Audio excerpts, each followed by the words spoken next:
छत्तीसगढ़ के एक छोटे से गांव में आरव नाम का एक लड़का रहता था।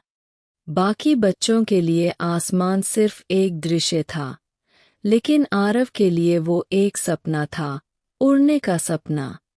जब उसके दोस्त मिट्टी में खेलते, वह चुपचाप खेतों के किनारे बैठकर आसमान में उड़ते हवाई जहाज़ों को निहारता रहता। उस उड़ान में उसे आज़ादी दिखती थी, उम्मीद दिखती थी। आरव के घर की हालत साधारण से भी नीचे थी।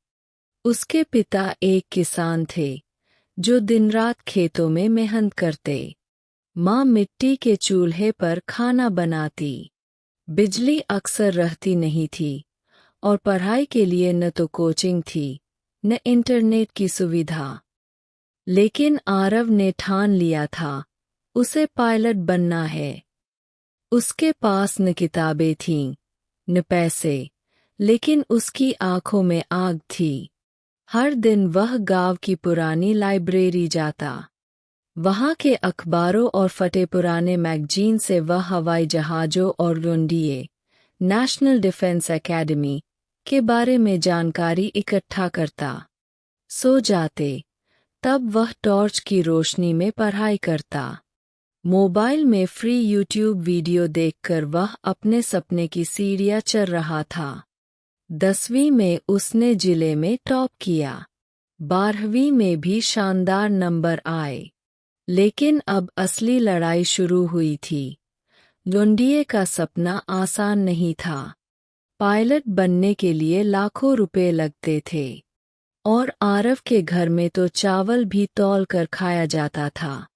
पहली बार में एनडीए की परीक्षा में वह असफल हो गया। माँ ने चुपचाप उसके लिए खीर बनाई, लेकिन आरव को खुद पर गुस्सा आ रहा था।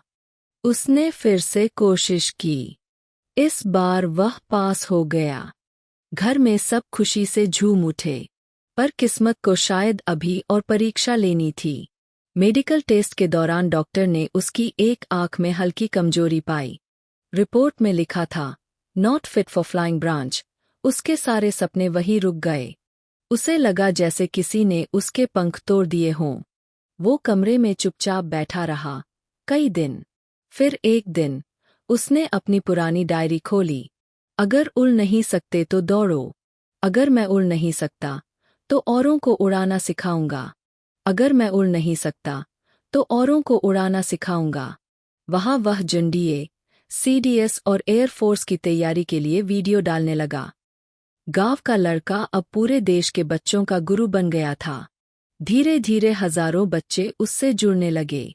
कुछ ने तो पहली बार एनडीए का नाम उसी से सुना। 3 साल में उसकी पढ़ाई का स्तर और गुणवत्ता इतनी शानदार हो गई कि उसकी पहचान बन गई। कई शहरों से लोग उसे बुलाने लगे। लेकिन आरव का सपना सिर्फ पढ़ाना नहीं था। उसने एक एनजीओ शुरू किया, उड़ान फाउंडेशन। वहाँ गरीब बच्चों को मुफ्त कोचिंग, रहने और पढ़ने की सुविधा मिलती थी। उसमें से कई बच्चों ने एनडीए और एयरफोर्स की परीक्षाएं पास कीं। 5 साल बीत गए। एयरफोर्स बेस से कॉल आया, आपको आमंत्रित किया जाता है। वह एयरबेस पहुंचा। उसके साथ उसके छात्र भी थे, जो अब वर्दी में थे।